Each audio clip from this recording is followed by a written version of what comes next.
I'm a CEO of a company called Educated, which is a consultancy.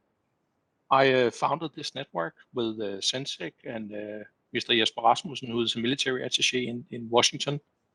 I think it was almost 1.5 years ago. There are some familiar faces here. Paul, you were one of the first ones as well, I remember, and other people as well. I'm kind of the liaison between Denmark and the States concerning what's going on with CMMC. And what I'm going to show you today is the information I have, the latest information on CMC and how it progresses. So let me just share a small presentation I made. Okay, yeah. The first thing is I would like to do a CMC 2.0 catch-up for the new members of the network, and also we have next a CMC 2.0 status, and then I have some tools. I'm not gonna dig into these tools. I think that Chris Gondell has a lot more information about this than me. So, but afterwards, I think that probably Sophie will send out the presentation, and you can have the links for the different tools. But let's get started. Catch up. CMC cybersecurity maturity certification 2.0 levels. We're talking about 3 levels. The first level is kind of foundational level, which is when you're processing FCI, which means federal contract information. Federal contract information, if you're working with DoD concerning contracts, if you get a contract or working on a contract with DoD, you need to have the level 1 foundational. I'm going to go into the certification requirements and so on afterwards. But level 1 is the most simple one. You need to have 17 different practices implemented in your systems, which means that you have to have a basic kind of security. And these are taken from the NIST special, the NIST 800-171 framework. I'm not going to go much into the frameworks as well today. I think Chris will cover some of that when he's on. The next level is the level where you have a contract or you get information about a contract from DoD, and you need to process and store what you call CUI.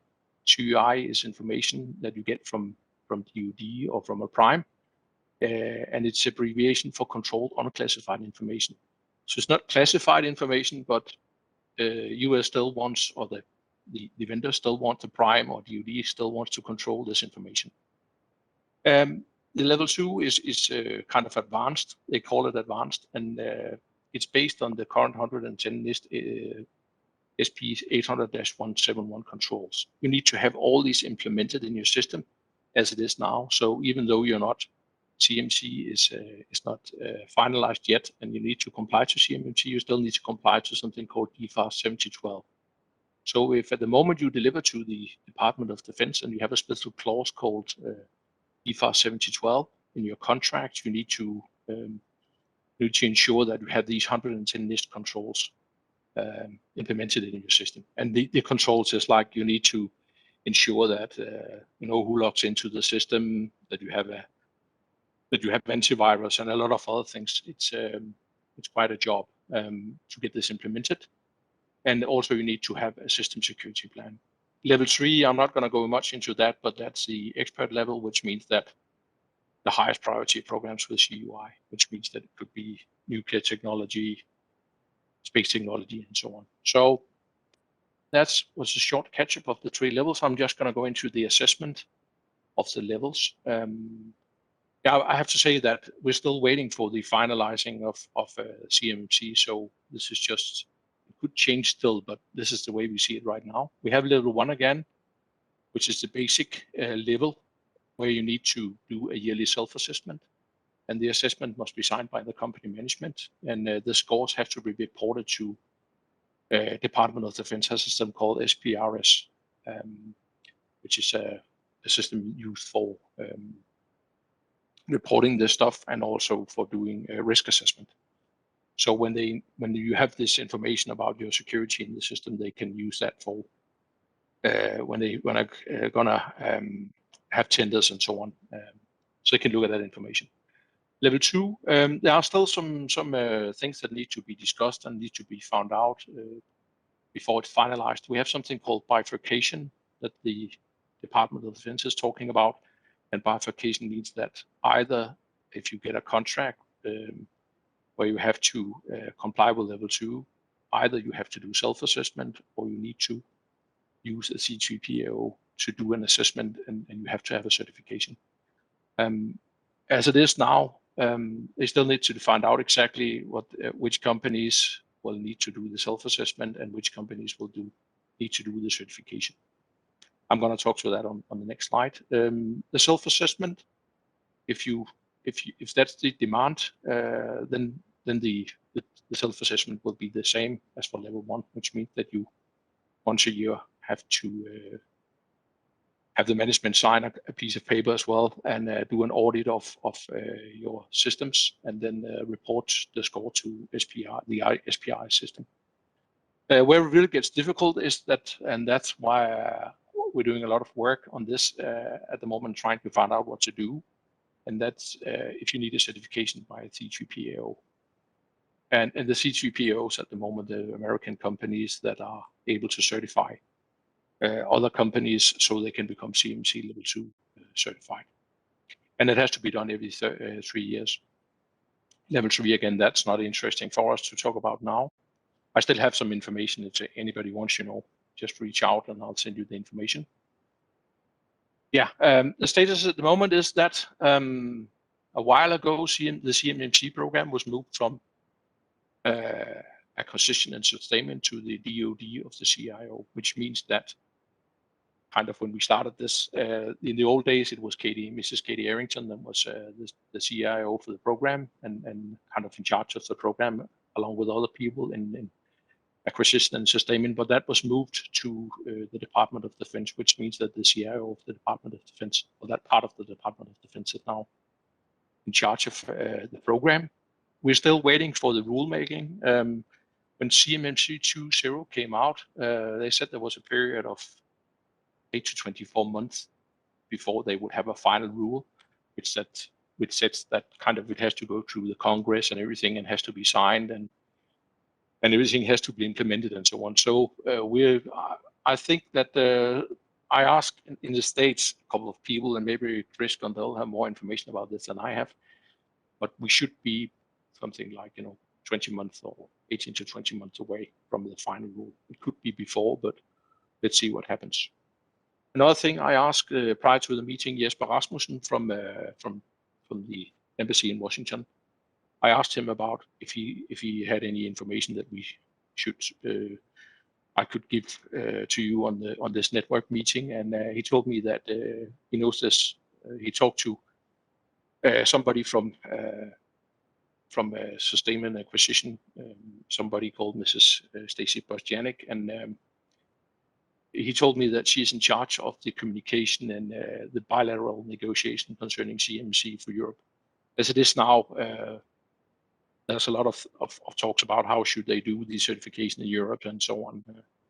But I think we've been talking about this for the whole time this network have existed. So, but eventually, Jesper told me that we should try to set up not a meeting, but if we could get her to participate in the next network meeting, it would be a great asset for us to get information of how they see it in DoD concerning these bilateral negotiations. So we can find out here in Denmark and rest of Europe how they're going to do it, the Americans, when they finalize the CMC. Also, there is an organization called CMC AB, not part of DoD. They are working on certifying C3PAOs so they can go out and certify companies in the future to become CMC compliant. And they're not doing it themselves. They're using the DIPCAC, which is an organization set up for this, to do this certification. So they have 8 so far, and when we started this, they said that something about that. At that time, the defense industrial base in the States or around the world is approximately 350,000 companies. I know they're down to less than that, but let's say still we need 100,000 companies to get certified, CMC 2.0 certified that, then we're going to need more than 8 C3PAOs. Yes, that's basically what I had today. Again, there are some tools that can be used, and I also know they're doing some training and so on materials, Celerium. So, but that's what I have today. Thank you. Thank you, Ulrik. Thank you. Let's see, it's here. Good. Thank you so much. All right. Well, after this short briefing, we'll go into the presentations by the solution providers. And first up is Celerium. So, Chris, you're welcome to share your screen, and you have 10 minutes. Okay. Everybody can see this as a presentation. Okay, so we've just released our 2.0 courses. Let me just add a few things from what Ulrik said. I think Ulrik did an excellent job reviewing the high points of 2.0. Some of the other aspects are that essentially on the level 2, so in the advanced level, which is basically 800.171, and even though they're talking about maybe another year or 18 months, they said between 9 and 24 months, the advice we're giving everybody, particularly if you have CUI, is to be implementing 800.171, because essentially the advanced level of CMMC 2.0 is 800.171. And what they've eliminated from CMMC 1.0 are the processes, and there were 20 additional Delta controls or practices that did not come over. So the assessments, although the level 2, as Ulrik said, is bifurcated, the most recent information from the DoD is it's going to be very rare for those suppliers that have CUI to be able to self-assess. So originally they were talking about only 40,000 suppliers having to get certified at level 2. It's now going up to 80,000, and they think it'll be rare. So if suppliers have CUI, most likely, and again, this needs to be clarified, most likely they'll need to go through a certification, external certification by a C3PAO. And so more clarity has to come on that. I will say, as Ulrik said, on level 1, it's self-assessment on a yearly basis. On level 2, it's, again, for those that can self-assess, it'll be yearly, and then they need affirmation by company management on top of it. But typically with the external C3PAO assessments every 3 years. And then level 3, only the DIBCAC and DoD will be doing the certifications. The one thing I will mention is now POEMs are, limited POEMs will be accepted, which that was not previously. You had to pass everything. Now there's limited POEMs. The way and there needs to be more clarity from the DoD on this, but the way suppliers are preparing is 800 and the 171, you'll notice there's a lot of 5-weighted practices or controls. What people are doing is making sure that they have all those controls that are weighted 5, which means 5 points, as many as 5 points can be subtracted. Those are the ones that probably you will not be able to POEM on. So if we go on, so in terms of the course offering, Celerium is, we built both the level 1 and the level 2. And we also have a third course that we add.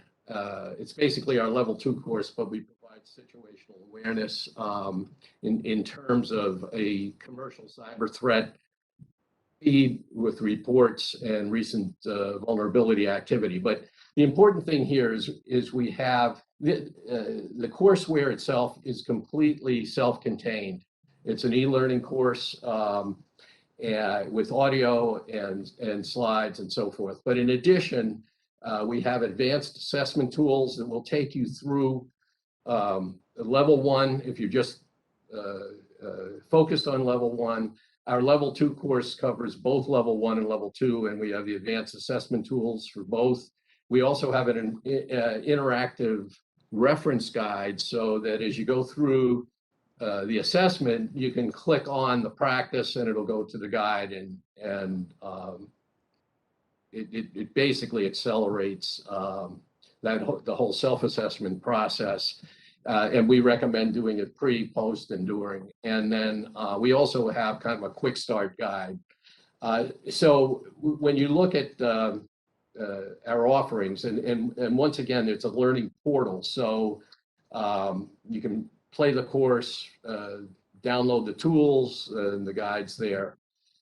So if you look at the differentiation between the courses, as I mentioned, we have the level 2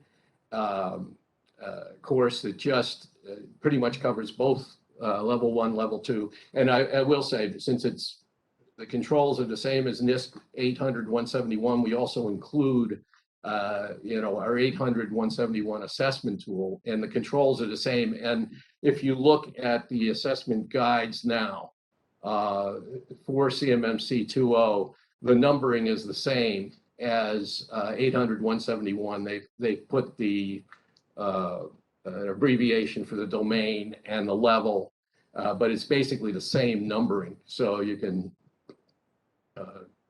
compare CMMC 2.0 and so forth. And as I mentioned, the difference between our level 2 course and the level 2 course with situational awareness is we have a commercial feed, and we also have a senior analyst. And basically, for an extra $1,000 of USD, we're providing a very cost-effective commercial feed, which typically would cost a lot more. So basically, level 1 course is $995 USD. Level 2 is $1995, and then $29.95. So we have these 3 offerings. Why invest in Solarium? One of the things is when those of you that have gone through 800-171 are very familiar with it. Even though there's only 110 practices or 17 practices for level 1, there's over 300 objectives across 14 domains for level 2. You have to basically, when you're doing your SSP and you're setting up a responsibility matrix of who does what, you need to cover every objective. So our assessments tools cover those objectives and provide visualization, and we have dashboard to show progress. And even though the processes, as you know, were eliminated, specifically the 997, 998, 999s, documentation is critical.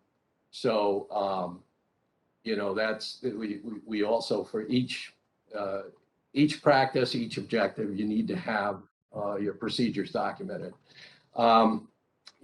So access to our portal and to the courseware is 1 year.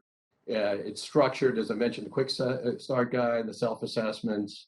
We have best practices. You can do it, and a lot of our customers, and we've seen this in the beta, they either do linear or just in time. You can just go to the modules you need or the procedures. We will be doing, we have a section that's just CMMC updates that'll be updated as important updates come. And then, as I mentioned, we have a commercial cyber feed that's very cost effective, that covers cyber threat reports and recent cyber activity. So that's pretty much all I have. And for Sensec members, we're offering a 50% discount off this price.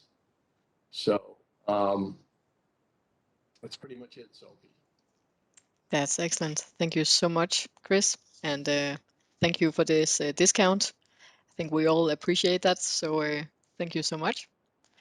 Great. Thank you for your insights. Next on our list is Nils from Safehouse. So welcome to Safehouse. We think everything should be at least a lot simpler than it is. And but not simpler than that, as also Albert Einstein is saying. This also applies to cybersecurity maturity model, or CMMC. So we have dedicated a lot of our resources not only to this industry area, but also other areas for making, for instance, NIST and certifications for a lot of different things, extremely simple using unique technology. So one of the issues is that in the defense area, you need to have, or we think you need to have full control of your COIs. And you can actually do that with security built into a solution that is unified and controlling that COI in many different forms. So, a little bit about what it is. It's not a SaaS application. This is installware. So the defense can say organization will install SafePass in their environment and have full control of all their COIs. That means also for external parties, that means also for, of course, employees, and there's no access to it from anybody else than the predefined or the entitled people that are actually having access to this information.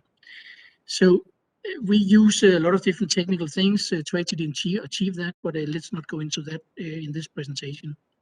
So what it's all about, it's about safeguarding the FDI and COI data. And we, of course, look into the NIST and DFARS and a lot of other things to actually see how we work that, and I will come back to that in a second. The mission is, of course, to eliminate any cyber criminal activity can access or control or do anything with COI. Even if they get access to it, it will still be in a format that they can't use it to do anything. They can't figure out what it is. And that's really what we are trying to do.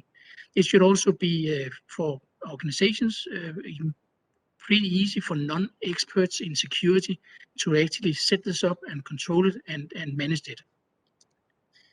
So we don't want to get into this. Ulrik also already talked a little bit about this, and so did Chris. So we don't want to walk into that. Let's just skip that. I want to tell you a little bit about why we do this. And the reason is that if you wanna certify even a complex infrastructure like this, you either spend a lot of time or a lot of money or getting a lot of consultancies running around doing a lot of things. But everything here is manually configured, and this needs to be assessed. So if you do this in a much more simple way, there's a lot of fewer things to actually assess and get you audited on, and that's the rationale of what we do and why we do it. This is not related to CMMC2. It's not related to only defense industry. It doesn't matter if it's pharma or finance or whatever. They all have the similar things that they need to control. That's the data. So when I started out this a few months back, we talked a little bit about also with Ulrik and a few others about this stuff.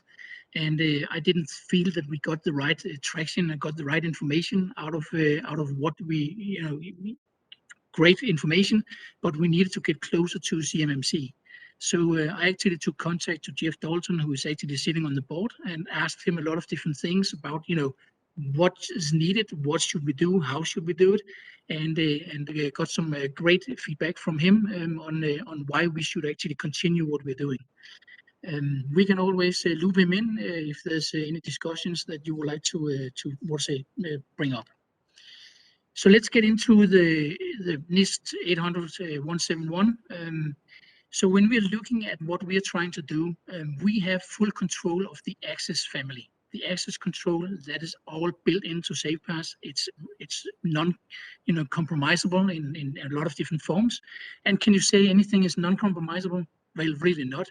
But if you take the effort that is actually needed to actually compromise it, you would say the likelihood is equal to zero almost. So we have some influences, things that we influence on.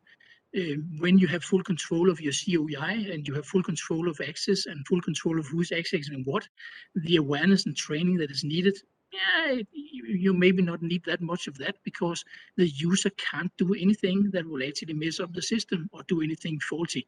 That's all controlled by the IT guys. That's all controlled by the security policy engine that is built in. So same goes for audit accountability. Sure, you should audit it. Sure, you should actually make sure that everything is accountable. But we influence it in a way where it's not actually possible to compromise. So again, it should be less, it should be easier to actually do this. Same with configuration management, same with identification, authentication. So all the different elements, all the family elements in NIST, we are looking at them one by one, and we actually solve them and have a solution for that built into SafePass. This is currently where we are, and I will show you in a second what we have changed and what we have done. So of course, physical security and protection, physical protection, we don't do that. That's not our part. We are in the digital, part of the organization. Can you manage things with only SafePass? Well, to a big extent, yes, but a lot of times you can't. You really need something extra. But you need to have, of course, that assist with like influencers or advisors like Ulrich and so on. So here's an example of 316 in the NIST 171. So use non-privileged account. We don't have privileged account at all in SafePass. That doesn't exist. So there's no privilege that can be escalated or anything. And that means that you can't tailgate, you can't do a lot of things. Users have entitlement and rights to what they're entitled and being given access to by IT or by the security side. Nothing else, and they cannot move. And another very, very important thing that's free like 1.1, it's terminate automatically. SafePass is actually built around ephemeral connection. That's a null state connectivity.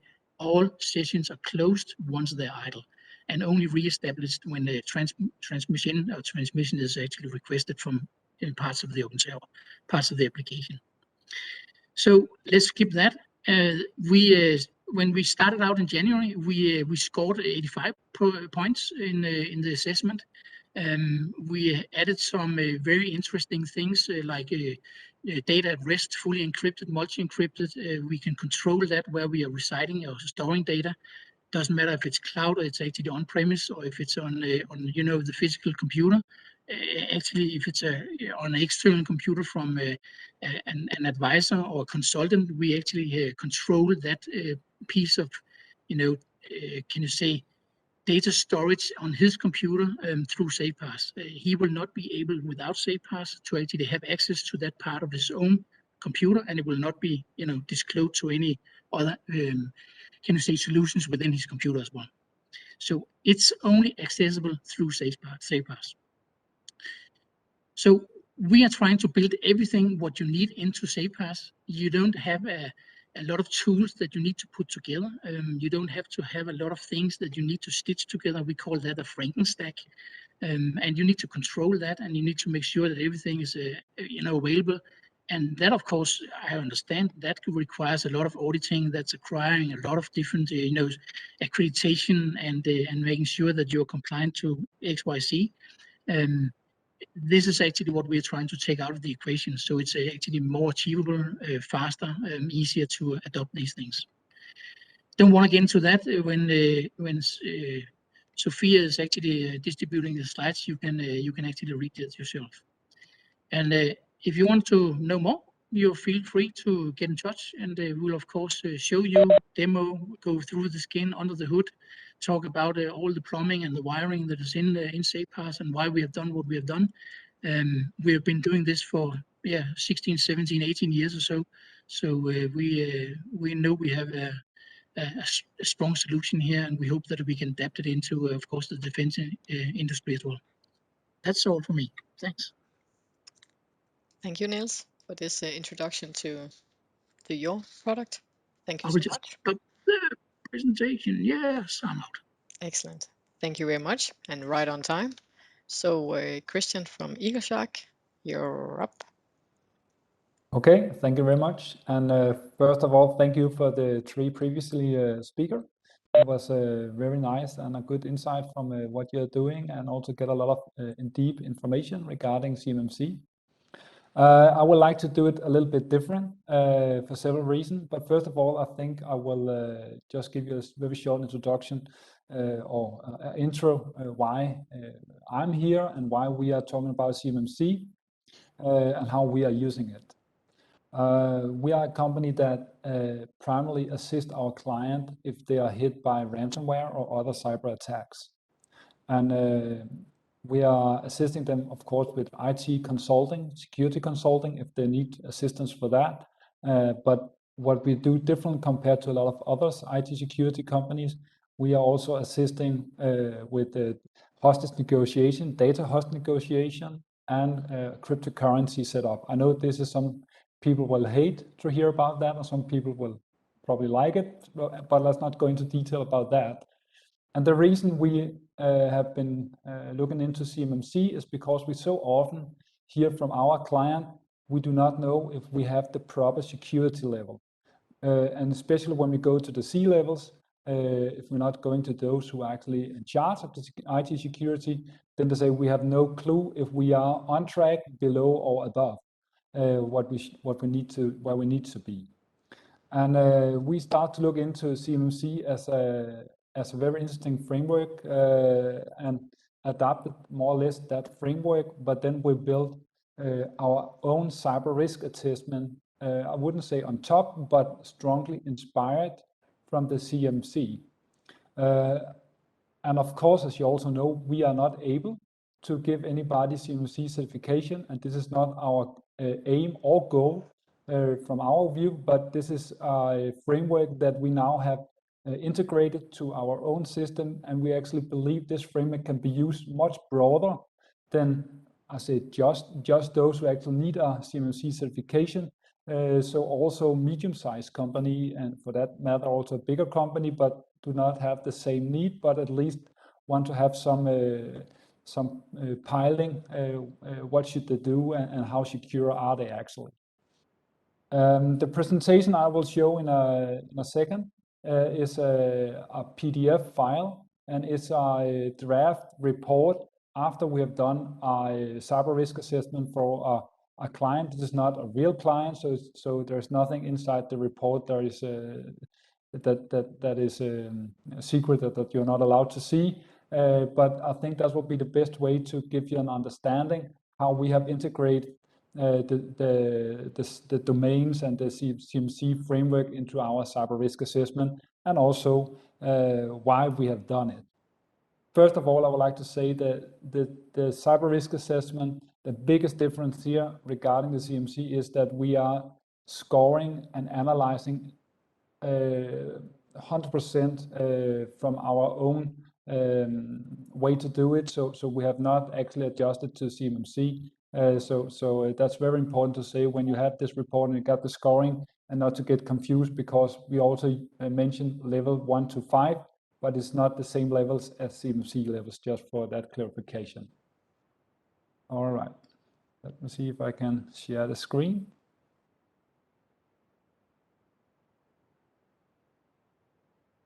There should be a screen of a PDF. Please let me know if there's something you can't see it. And secondly, also I have brought two technical person also for this meeting, Mikkel and Rasmus. And if you have any technical question, please feel free to ask. I'm sure they will be able to assist and answer.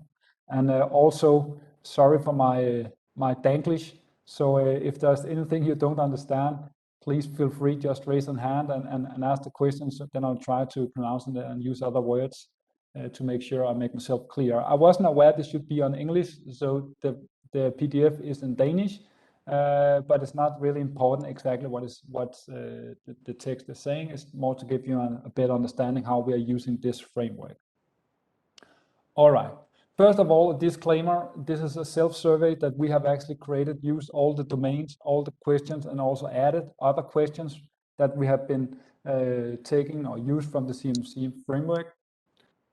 And the 17 different domains, security domains, and then it gives you an overall score. And we have taken all the questions. There are, in our survey, there are 187, for now, 187 questions, and if you have full score on all of those, that will be 100%. And we actually believe if you have 60%, that is our measure. If you have 60%, then you are at level 3, and that doesn't really matter if it's from level 1 question or level 5 question. And also be aware this has actually been inspired from CMMC 1.0. Just so there's no confusion, because you have been talking about 2.0 the last 3 presentations. And in this case, you can see the company have a score of 3.1, and 3.1, then we can actually deliver this report and say you have a quite good security level. You're quite mature, and that's what we believe is, if I could use that word, good enough for a lot of different companies.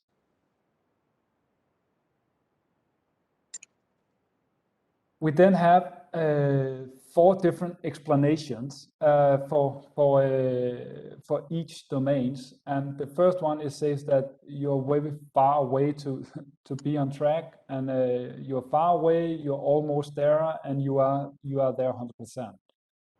So then they give this graph over all 17 domains up to what we call the level 3.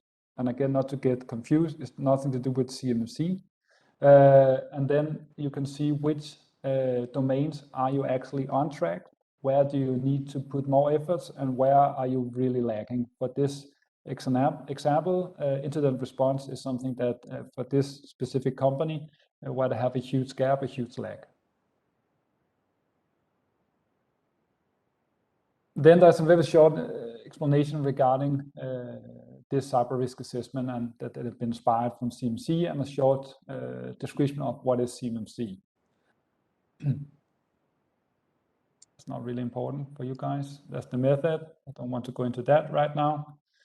Profile for the client doesn't really. This is what I would like to show you. Then after the client have done this self-survey, where we also, of course, assist if that is needed to answer some of the questions, then we come in with recommendations. And it's quite important, those or importance recommendation, if people or if the company have below 3.0, then there would be some recommendation inside here, and those recommendations will be priority from level 1 question to level 3, and until you have at least a score of 60% in total, as also mentioned earlier, so you're up at the level 3.0 at least. And then we have some standard recommendation, even though that you are above 3, then we always recommend those recommendations if they are not already compliant. And it could also, for this specific example here, this is only a question regarding level 3, 4, and 5, but it, of course, if there was something in level 1 and 2, they will also be in here. And then since we are using the same framework, we think it could be a good idea also to give all recommendation in all the 187 questions, so they can actually see what question are they not compliant in yet regarding their self-survey. So they can see now they are here a little bit above 60% of the total score of all the questions, and then they can see in each level how well they have scored for each level and what is the maximum score. And if you look into this, and if you go into CMMC 1.0, you will notice that you have to be 100% compliant in level 1 before you can actually enter level 2. So this is one of the things that we are doing very differently, is that we take the total score of all the question and add in to give a better overview. And then this is also for the all 5 levels regarding the questions that are related to those levels. How big, how good are the scores for each domain? And then we go through each recommendation. You can see an overview. How have they scored from level 1 to level 5 in 2 different graphs? I say the same, just a visual difference. And then we have the recommendations for those questions that they are not compliant in, what they should do, and also related to what question are this recommendation related to. And that's pretty much how we are doing it through all those 187 questions. So to do a loop of this presentation, sorry. this is again not a CMMC certification. This is a cyber risk assessment inspired from the CMMC that can be used much more abroad, but also can be used as a good starter for a company that wants to go for that road and want to be CMMC certificated. Then this is a very easy onboarding and probably also quite cost-effective way to onboard and just do a quick measure. Where are they? I also would like to say that this is from CMMC 1.0. We are looking into 2.0 and see if there's other questions we would like to add.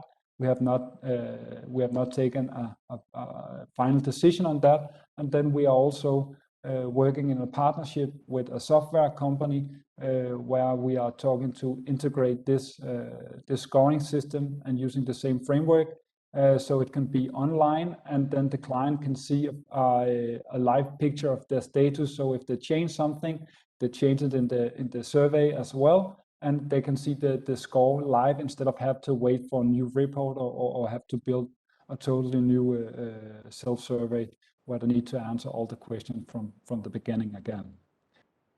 That was what I would like to show you today and how we have been inspired of the CMMC. Thank you very much. Thank you very much, Christian. That's always also interesting. And moving on to the last but not least, Peter from Sharpen 360. The floor is yours. Thank Peter. you. So let me see if I can have something shared here. So can you see my screen? Not yet. Not yet. So Ulrik has a question. hopefully that works. Yeah, Ulrik, do you have some inputs? Sorry, I was just gonna give Peter a thumbs up. Okay, Wrong good. button, push the wrong button. If I could see it, sorry. Fair, no worries. Fair It enough. was It works. Good. clap Ulrik instead. Okay, let me start my clock here, work. and I'll start. Yeah. Okay, Peter is not in Okay. presentation mode yet, but It will be now. excellent. Thank you. Yes. So my name is Peter Peterson, and I'm in a company named Sharpen 360. We have been in business since 2007, and we basically do 2 software products. So this illustration here is a model of how our customers think of the world. They have various standards. So this would be, in this case here, CMMC in the left-hand side. They do process descriptions and they follow those to produce their products and do their work generally. And we do a process modeling system that help them document these processes consistently. And we do a process assessment system that help assess against maturity models, where CMMC would be one example here.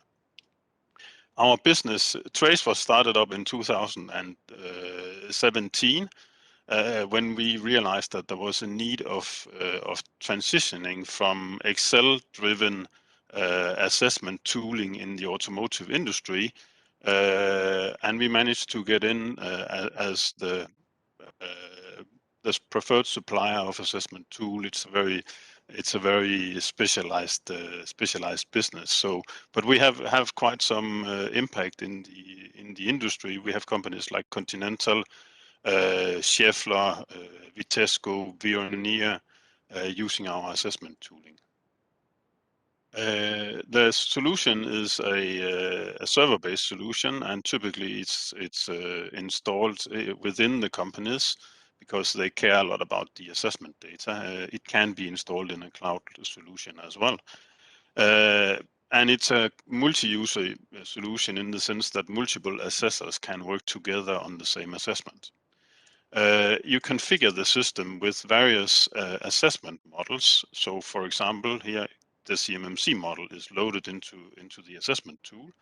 And also we can handle various structures of standards and do cross-references between these standards, which can then again emphasize the use of the assessment. So when that is done, the assessors perform their assessments following the traditional scheme of that planning and scoping, preparing by doing document and system reviews, interviewing people, consolidating the results, doing ratings of the indicators, and then producing the reports. And we generate reports into the customers' templates. So our reports are directly into Word and PowerPoint, and that is very important because the customers of our system is either the very, very big companies, like these ones have many thousands of employees, or the consultancy companies, which go around and do assessments for different companies, and they of course like to have the report with their own logos and their own structure and things like that. So that's basically the way the system is structured and set up. So let me show the system to you because I think we need to see some tooling as well on this, so it's not just PowerPoints. So I risk everything and just do an assessment in the setup so you can see how it works. That probably gives you an idea. So CMMC example, CMMC model version 2, and I'll create the assessment. So there's a lot of fields here. I'm just going to skip a lot of stuff and jump to the more interesting part that relates to the model itself. So the CMMC model, the normal scale would be this not applicable and not met and met scale. So I'm gonna choose that so we have the right rating scale for our practices, and then I'll select different areas here. Let's just grab a couple of these. And now this scale here, I know that it's only to 3, but we didn't adjust that yet. But let me just grab level 2 here and add AC and CM to the assessment scope down here. So that basically means that I have set up which parts of the model that I would like to assess, because not all assessments are on the whole, let's say, the whole suite. In the real world, you have to do bits and pieces as you progress your work. So this brings up the model here in what we call the tree view, where you have the data here in left-hand side. So here you have your different model indicators with some of the data from the model, and you have the objectives from the 800 and 171A brought into the setup here in the left-hand side. So here you basically see the structure, of course, reduced with the scope that you have, and we have level 2 here as well because I selected a level 2 process. If I only would have chosen level 1, we would only have seen that part, of course. The alternative view is called the grid view. This is this thing over here, where you see instead of seeing things in a tree, you would see it in this way, where you have the indicators going down this axis, and you can scroll to move down. Then there's a lot of stuff on top of this, so you can bring in different overlays. So I have some CMMC overlays brought in here, so you could add maybe the discussion part from the guide here. So that is brought in. You could add also maybe the examples and typical recommendations. So that's merged, let's say, merged into the view that you have. Like that, and you can easily turn it on and off, and it's also very practical. So you don't, I mean, you can choose to take something away and put it in as you need when you go along. I think there's another one. There's the assessment consideration that could be put in as well, like that. So that's configurable, and you can choose to see what you need to see. Then, based on this, the assessors would do different findings, and everything is shortcut enabled. You can do various types of findings. So observations is one of them. So you could write whatever thing that you have have figured out here, and save that, and that brings one observation into your assessment. And there are also mechanisms, so organizations, so let's say a consultancy company or a large organization is using this tool, they can build up their own overlays and bring that into their view, or they can even bring up what we called template records. And this is what is indicated here. If I click here, there's a couple of standard findings or recommendations that you could easily put into the project. So you would just look through them as an assessor and say, hey, these guys here,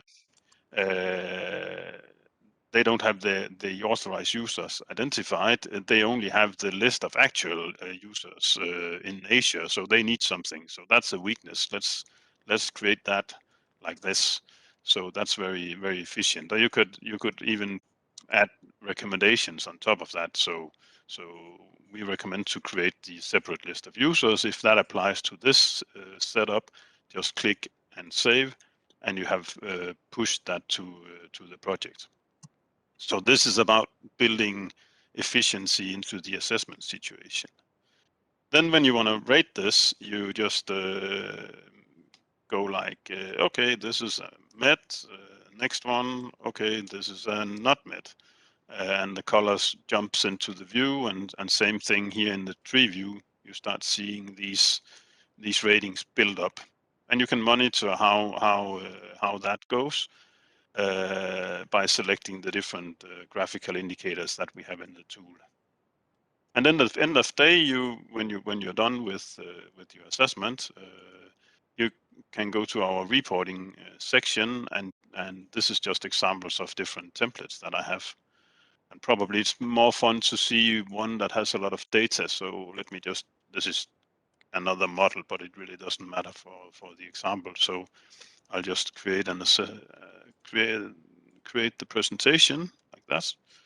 Say okay, generates. So this is where we merge the actual assessment data into the template, and the tool prepares that PDF.